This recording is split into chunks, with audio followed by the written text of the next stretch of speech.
anything in entertainment. Producer, any of those things. I don't. I can't have my man be a stripper. It's just not gonna work for me. I can't have it. Like actor, kissing on TV and shit.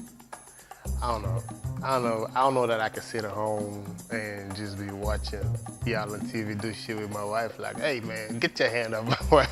I don't know if I can do that. Maybe prostitute. I mean, that's the oldest occupation in the world, right? So, yes, prostitute. No prostitute.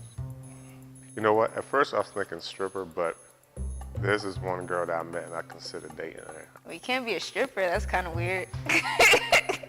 A drug dealer, I guess. Like a grocery store worker or something. A gynecologist. Well, anything but that's making like less than like 50,000 a year.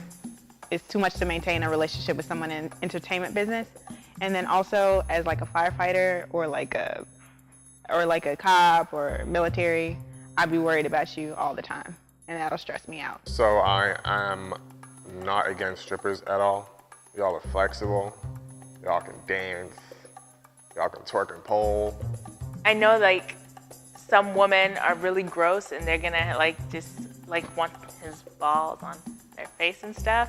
And then not just other older women, but other men too. That's the part that like will blow my mind. If he was a stripper for like male clubs as well. I think that he can never do, it doesn't matter how poor we are.